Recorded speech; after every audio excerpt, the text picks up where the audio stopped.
Están pasando tantas cosas y tan rápido que cada una de esas cosas daría para varios episodios de este podcast. Los más de 800 asesores de la Moncloa no dan abasto.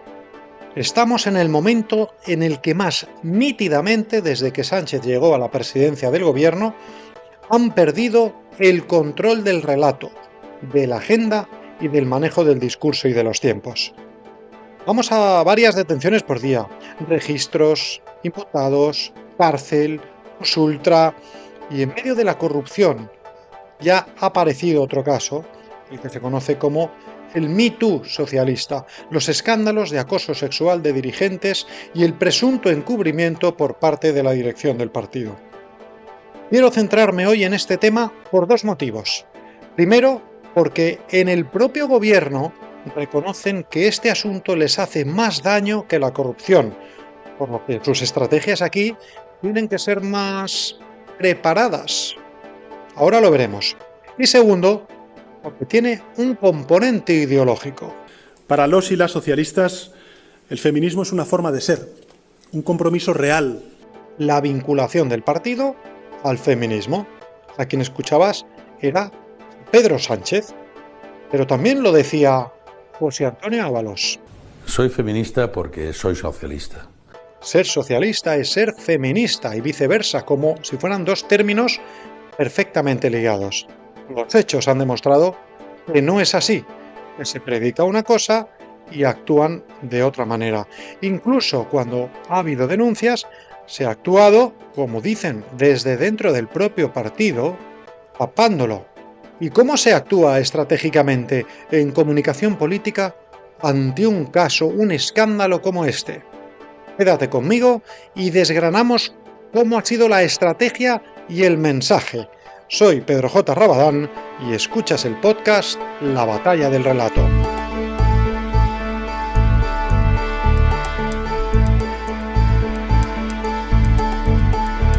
Para ponerte en contexto, te resumo. Todo empieza con el caso de Francisco Salazar, un afín muy cercano a Pedro Sánchez, casi del clan del Peuyot. Trabajaba en Moncloa y Sánchez le iba a nombrar secretario de organización del PSOE después del caso Cerdán. Y saltaron, en medios de cabecera del PSOE, sobre todo en el diario.es, relatos y denuncias de presunto acoso sexual de Salazar, tanto en el partido como en el gobierno. Tuvieron que dimitirle antes incluso de su nombramiento, y le cesaron también de su puesto en Moncloa. Pues bien, Sánchez le recuperaba hace solo unas semanas a través de la contratación de una empresa externa en la que él estaba. Y de nuevo han aparecido denuncias que se hicieron internamente en el PSOE y que no se investigaron. Algunos de los relatos son muy explícitos, como que salía del baño delante de las mujeres con la bragueta bajada. El tema le estalló directamente al presidente Sánchez y secretario general del PSOE y ha abierto la veda de más casos. Además del de Salazar, hay otros tres.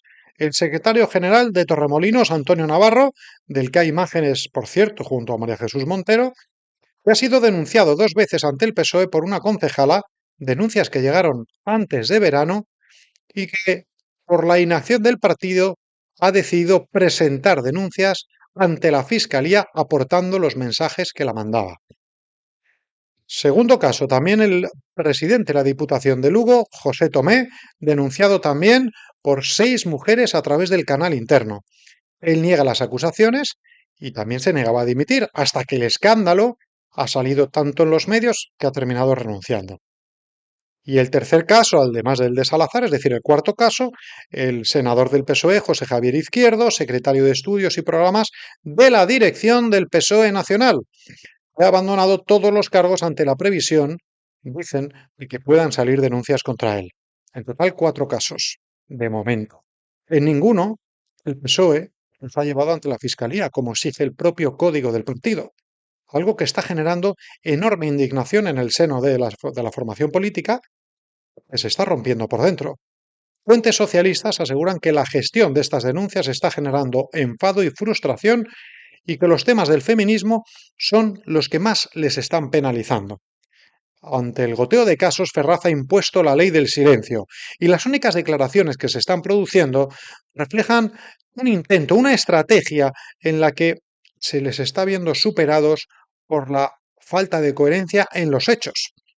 La estrategia pasa primero por el silencio, segundo por intentar mostrar contundencia y coherencia, tercero por un victimismo que empatice con el ciudadano, cuarto por descafeinar los escándalos, parece que restarles importancia, y quinto por atacar al adversario intentando poner el foco en ellos. Tú mismo en este podcast vas a poder evaluar si están teniendo éxito.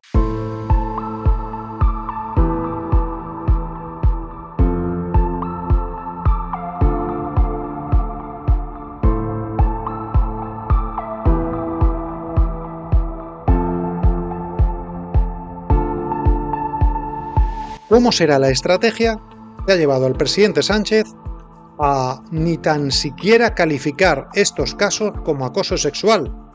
¿Cómo los ha calificado? Escucha. El acoso laboral, señoría. Pero vamos por partes.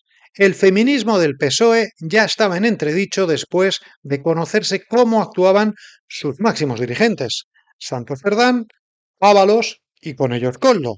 Orgías, prostitución, que se reflejan en conversaciones como esta entre Ábalos y Koldo. Allá está Aleina, ¿cómo es? Ariana, que está bien, allá está perfecta. Y la colombiana, ¿no? Y la colombiana nueva. Y la otra entonces... No, sí que quiere, la otra también, pero da porque cambiarás tú. Sí. Pero a ti te gusta más Ariana. No, claro, la Carlota se enrolla que te cagas. Pues la que tú quieras. O Ariana y Carlota, te toma por culo. No, era por conocer algo. Por eso te estoy diciendo. Bueno, yo pregunto y te digo. Tras la detención de Cerdán, el PSOE intentaba renovar su cúpula en el partido. En el comité de dirección del 5 de julio, de nuevo saltó todo por los aires. El día anterior, el 4, se conocía la nueva ejecutiva y el secretario de organización elegido por Sánchez, que era Salazar, iba a ser ratificado en Ferraz el día 5. Pues bien, esa mañana, antes del comité, antes de que comenzara a las 9 de la mañana, el diario.es, periódico de cabecera del sanchismo, publicaba las denuncias por acoso sexual que había contra Salazar, trabajador de confianza en la Moncloa. Tal fue el escándalo que tuvieron que dimitirle antes de nombrarle y obligó a Sánchez a retrasar la intervención que tenía prevista ante sus compañeros durante varias horas. ¿Cuál fue su estrategia tras ese varapalo? El silencio. Él no dijo nada, no nombró a Salazar, ni una palabra sobre él. Sí que lanzó un mensaje feminista intentando demostrar con contundencia que esos comportamientos no caben en el partido y uniendo de nuevo el feminismo al socialismo. No creo que debamos detenernos ahí. Hay que hacer más, debemos hacer más, porque junto con estos casos de corrupción hemos escuchado unos audios que han salido a la luz y que nos, han revelado un machismo al que he dicho al principio de mi intervención nos resulta incompatible con nuestros valores y con nuestros principios y objetivos. Para los y las socialistas, ser feminista no es un acto de postureo, que se satisfaga acudiendo a las manifestaciones del 8M o poniéndose el lazo violeta en la solapa. Para los y las socialistas, el feminismo es una forma de ser, un compromiso real que exige vivir como se piensa. Y si pensamos que el cuerpo de una mujer no está en venta, en nuestro partido no puede haber cabida para cualquier comportamiento contrario a ello. Llamaba a las denuncias internas a hacerlos a través del canal que habilitaba el partido. Esas, que meses después, se han demostrado que no han servido para nada, que no se han activado y que las víctimas que lo han usado se han sentido desamparadas y desatendidas por el partido. Sánchez animaba a acudir al buzón de denuncias interno, las víctimas iban y no se hacía nada hasta que de nuevo el diario.es sacaba el asunto en los medios de comunicación. Es más, esa semana, la del 5 de julio, Moncloa cesaba a Salazar de su puesto y Sánchez le volvía a recuperar hace solo unas semanas, demostrando una vez más que es un hombre de su más estrecha confianza. ¿Qué pasó con las nuevas denuncias? Que no se tramitaron. Cuando de nuevo ha estallado el caso, el PSOE primero ha guardado el silencio, después ha reaccionado con un comunicado, una nota, no con una rueda de prensa de su secretario general Sánchez, sino con una nota interna. Sánchez no daba la cara, utilizaba lo más frío que puede haber, una nota. La primera vez que el foco se fijaba en Sánchez era en el día de la Constitución, en los actos de la Constitución, y él, de nuevo, evitaba que se relacionase su cara con este escándalo. Sánchez tampoco daba una rueda de prensa ni una simple declaración sobre este asunto. No quería poner su cara. Así que utilizó a los periodistas. En un corrillo con periodistas, daba su versión, daba su titular para que lo cuenten los periodistas, pero no para que esté su cara. Los ciudadanos iban a saber qué piensa y qué dice Sánchez, pero él no iba a dar la cara. Así sonaba la noticia en Radio Nacional. Presidente del Gobierno y líder socialista ha asumido en primera persona el error, dice, de aplazar el trámite de las denuncias por acoso contra Francisco Salazar. Sandra Gallardo. Sí, y lo hace como secretario general del PSOE. Asume en primera persona el retraso en la respuesta a las víctimas que denunciaron a quien fuera colaborador estrecho suyo. En una conversación informal con periodistas, Pedro Sánchez niega que se le haya encubierto. Alega que el cauce de denuncia es independiente de dirección. Entonces, como hemos escuchado, Sánchez lo asume como algo personal, en tanto secretario general del PSOE. Asume los errores en la tramitación de las denuncias de las víctimas, pero ¿y las responsabilidades? De asumir responsabilidades no dice nada, es que es importante. Él es el máximo dirigente del partido. Y dice además que se enteró por la publicación en los medios. Pero si en julio ya tuvieron que abortar su nombramiento y cesarlo en Moncloa porque ya había denuncias, ¿cómo puede ser que se entere ahora? Ustedes me dirán si es creíble o no. En su partido, lo que están haciendo llegar a los periodistas, pero sin decirlo públicamente por miedo a las represalias, es que no es creíble.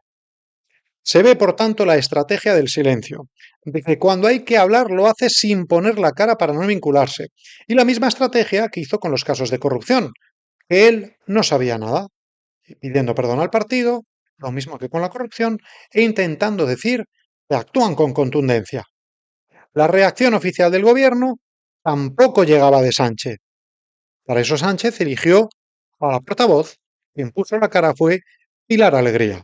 Desde el primer momento que tuvimos conocimiento y se publicó el artículo del diario.es con esos dos testimonios, desde Moncloa se cesó fulminantemente a Paco Salazar de su trabajo, de su responsabilidad aquí en Moncloa. Este mismo fin de semana, saben que hemos conocido también la posible implicación de un trabajador, aquí también en el caso de Moncloa, y por supuesto no hemos dudado ni un segundo en su cese. Por cierto, ahora te cuento y profundizamos en Pilar Alegría, pero seguimos primero con la estrategia de Sánchez. Hace 2 días, Sánchez sí que hacía una referencia durante un acto político al caso Salazar. Era la primera vez que lo hacía públicamente. Lo diré alto y claro. El feminismo nos da lecciones todos los días. A mí el primero. Y la gran diferencia entre la derecha y la izquierda es que nosotros, cuando recibimos esas lecciones, pedimos perdón y actuamos. Lo que han aprendido del feminismo. Y ahí lo tienen. La frase en la que están ahora: contraponer a la izquierda con la derecha. La izquierda buena, la derecha mala. La izquierda feminista, la derecha un riesgo para el feminismo. Está Sánchez intentando pasar al ataque con un discurso que tenía preparado. Todos esos componentes de la estrategia los hemos visto muy nítidamente en la sesión de control al gobierno en el Congreso de los Diputados de este miércoles, en un rifirrafe muy duro con Feijóo. Escucha atentamente los argumentos de Sánchez, porque resumen a la perfección la estrategia. Dice que aprenden de la lección. El feminismo les enseña mucho. Pasa al ataque diciendo que el verdadero riesgo para el feminismo es PP y Vox. Nada, ninguna mención concreta a los casos de su partido. Y atención, porque rebaja los casos de acoso sexual a acoso laboral. Esto es muy importante. Suena mucho peor acoso sexual que laboral.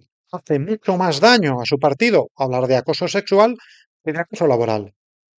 ¿Qué pensarán las víctimas de que Sánchez llame a lo de bajarse la bragueta delante de las mujeres o los mensajes sobre los pechos de las trabajadoras ¿Qué pensarán cuando el presidente hable de eso como acoso laboral? Y un detalle tampoco menor. Sánchez generaliza el acoso laboral, algo estructural en la sociedad. Extiende el problema a todo el mundo para sacar el foco de su partido. Y una vez que intenta que la gente piense que es un problema estructural, dice que ellos obligan por ley a las empresas a tal y cual. Es una estrategia de framing. Cuando el foco está centrado en él y en su partido, lo que intenta es ponerlo en otro aspecto, en que es un problema estructural. Feijóo, en cambio, lo que intenta es poner el foco en Sánchez, personalizando en el presidente y secretario general del PSOE todos los males, en tanto que es máxima figura del PSOE. Escucha este rifirrafe con todas estas estrategias que te he contado, porque no tiene desperdicio. Y si hay una amenaza, es la coalición negacionista que forma usted con el señor Abascal. Muchísima gente se pregunta qué atributos vio usted en los señores Cerdán, Koldo y Paco Salazar para convertirles en sus hombres de confianza. ¿Nos puede detallar? Lo he dicho en muchas ocasiones, señoría, el feminismo a todos nos da lecciones, a mí el primero, y la gran diferencia entre ustedes y nosotros es que nosotros asumimos los errores cuando se cometen y actuamos en consecuencia. Ustedes lo que hacen es abrazarse al error histórico que se llama Vox. Los eligió a todos porque están hechos a su imagen y semejanza. Usted no es mejor que ellos. Usted es uno de ellos. Usted ha consentido todo. Mordidas millonarias, pisos para amantes, pagados con presupuestos del Estado, puestos para porteros de discoteca y silencio. Silencio en la Moncloa para quien acosa a las compañeras. Ahora todo el mundo sabe que entre el acosador y la acosada, usted está con el acosador. Mire, ha pasado usted de hermana yo sí te creo a calladita estás más guapa.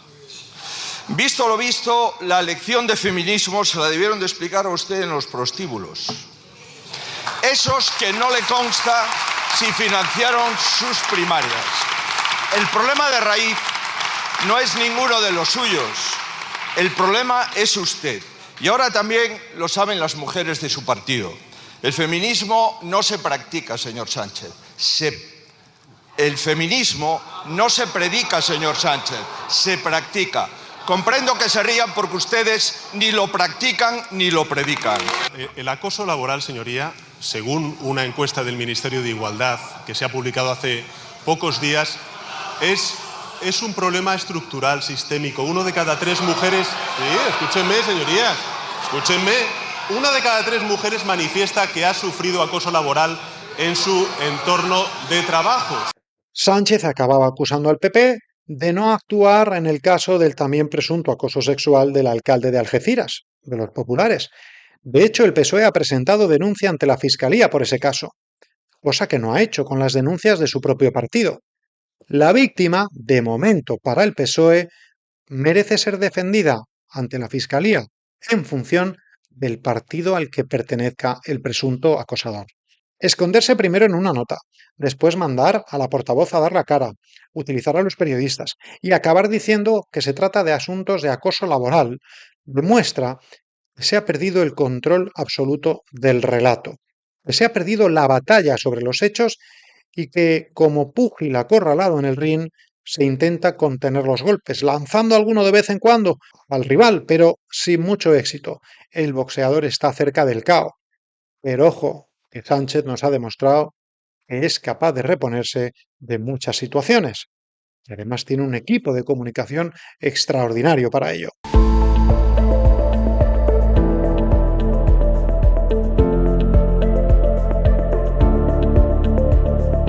Pilar Alegría. Antes la escuchábamos decir que era vomitivo lo de Salazar. Si hay alguien, además de Pedro Sánchez, señalado directamente por el escándalo, es Pilar Alegría. Ella fue la que el día 5 de julio, en ese comité federal del PSOE que iba a nombrar a Salazar secretario de organización, a pesar de las denuncias que ya se conocían por los medios, a la entrada a ese comité salía en defensa de Salazar. A Paco Salazar le conozco desde hace muchos años, ha sido y es un compañero íntegro. De hecho, algunas de sus colaboradores y sus colaboradoras que trabajaron con él en Moncloa, en tiempos después estuvieron trabajando conmigo en el Ministerio de Educación y Formación Profesional, y por tanto yo solamente, como digo, hablo de mi propia experiencia y me ha parecido siempre, y además siempre lo he manifestado, un compañero absolutamente íntegro. Parecía que no se había enterado, y después, cuando se enteró del pastel, cuando ya evitaron su nombramiento, Pilar Alegría tuvo que salir de nuevo ante los medios a desdecirse. Estaba muy nerviosa, lo van a escuchar.